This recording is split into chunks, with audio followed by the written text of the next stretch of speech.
नमस्ते friends, आज आपण बटाट्यापासून हे मस्त असे जाळीदार आप्पे बनवतोय। सोडा दही असं काहीही न वापरता आजची ही रेसिपी बनवून तयार होणार आहे। रोज सकाळी सकाळी नाश्त्याला काय बनवायचे, रोज पोहे आणि उपमा खाऊन सुद्धा कंटाळलेला असतो, तर आहे ना अशा पद्धतीने अगदी सोपे आणि झटपट असे आज आप्पे रेसिपी आपण पाहणार आहोत। बनवायला ही खूपच सोपे आहेत आणि घरातीलच साहित्यांमध्ये ही रेसिपी बनवून तयार असल्यामुळे तुम्हाला नक्कीच आवडणार आहे। म्हणूनच नेहमीप्रमाणे व्हिडिओला एक लाईक नक्की करा। बरेच जण फक्त व्हिडिओ पाहतात पण लाईक करायचं मात्र विसरून जातात, तसं करू नका। लाईक करत जा व्हिडिओला, म्हणजे तुम्हाला सगळ्याच व्हिडिओचे नोटिफिकेशन मिळत जाईल। चला तर मग पटकन वेळ न घालवता रेसिपीला सुरुवात करूयात। सकाळच्या घाई गडबडीमध्ये नाश्त्याला आणि डब्याला असे हे आप्पे बनवता येणार आहेत। तर त्यासाठी इथे मी हे तांदूळ 2 तासांपूर्वी स्वच्छ धुवून भिजत घातलेले आहेत। तांदूळ इथे तुम्ही कोणत्याही प्रकारचा वापरू शकता।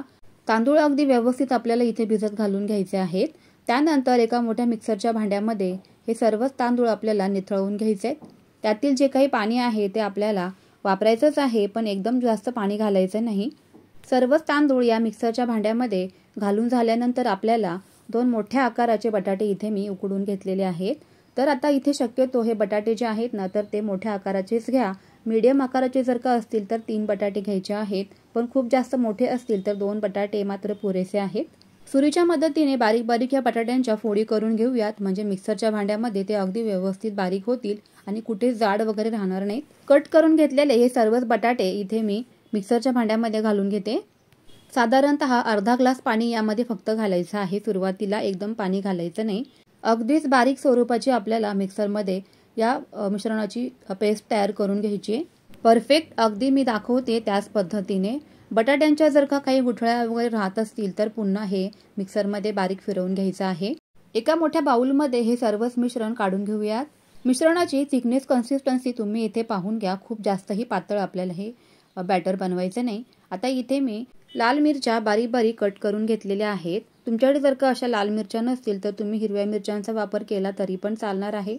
तुमच्या घरातली लहान मुलं जर का मिरच्या खात नसतील किंवा तिखट लागत असेल तर तुम्ही इथे मिरच्यांच्या ऐवजी मिरची पावडर वापरली तरीही चालणार आहे। आलं इथे मी बारीक बारीक असं कट करून घातलेलं आहे। कढीपत्त्याची पानंही बारीक कट करून घातली आहेत। जिरं घातलेलं आहे, यामुळे फ्लेवर आणि चव खूप छान येते आप्यांना। चवीप्रमाणे मीठही घालायचंय। हे सर्वच मिश्रण एकदा व्यवस्थित मिक्स करून घेऊयात। बॅटरची कन्सिस्टन्सी तुम्ही इथे पाहू शकताय। आपण इथे सोडा, इनो किंवा दही असं काहीही न वापरता मस्त असं आपल्या बॅटरला इथे थिकनेस आलेला आहे। बटाटा घातल्यामुळे बॅटर अगदी छान फुललेलं आहे। चला तर पुढची तयारी करूयात। आता इथे मी नॉनस्टिकचा एक आप्पे पात्र घेतलेला आहे। तुमच्याकडे जर का असं नॉनस्टिकचं आप्पे पात्र नसेल तर तुम्ही इडली पात्राचा वापर केला तरीही चालणार आहे। आता या सर्वच भांड्याला तुपाने ग्रीसिंग करून घ्यायचं आहे। तूप किंवा तेल तुम्ही इथे काहीही वापरू शकता तुमच्या आवडीनुसार। आता हे तयार केलेलं मिश्रण चमच्याच्या मदतीने थोडंसं या आप्पे पात्रामध्ये घालून घेऊयात। दाटसर इथेच आपल्याला या बॅटरची कन्सिस्टन्सी ठेवायची आहे, म्हणजे मिश्रण छान मिळून येतं। मिरच्या इथे कट करून घातल्यामुळे, कढीपत्त्यामुळे आणि जिऱ्यामुळे आप्यांना टेक्स्चरही खूप छान येऊन जातं। याबरोबर खाण्यासाठी एक्स्ट्राची चटणी वगैरे बनवण्याची आवश्यकता नाहीये। तुम्ही हे सॉस सोबत सुद्धा किंवा असेच जरी आप्पे खाल्ले ना तरी सुद्धा अगदी भन्नाटच लागतात। आता थोड्या झाकण ठेवून आपल्याला 5 ते 7 मिनिटांनी हे आप्पे दोन्ही बाजूंनी आपल्याला अगदी व्यवस्थित असे भाजून घ्यायचे आहेत। मस्त क्रिस्पी आणि कुरकुरीत असे हे आप्पे इथे बनवून तयार होतात। अगदीच गॅसची फ्लेम कमी ठेवायची आहे, फास्ट ठेवायची नाही, म्हणजे आतपर्यंत हे आप्पे अगदी व्यवस्थित शिजले जातात। मस्त असे अगदीच काही कमी वेळामध्ये हे आपले बटाट्याचे आप्पे बनवून तयार झालेले आहेत। कशी वाटली मग फ्रेंड्स तुम्हाला रेसिपी? सोपी आहे ना, झटपट आहे।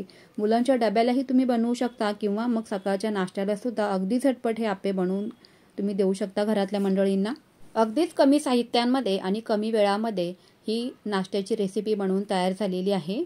वरून कुरकुरीत आणि आतमध्ये मऊ लुसलुशीत असे हे जाळीदार आप्पे इथे बनवून तयार झालेले आहे। तुम्ही रेसिपी नक्की ट्राय करा। आवडली असेल तर लाईक अँड शेअर। पुन्हा भेटूयात अशाच छानशा एका नवीन रेसिपी सोबत। Bye bye.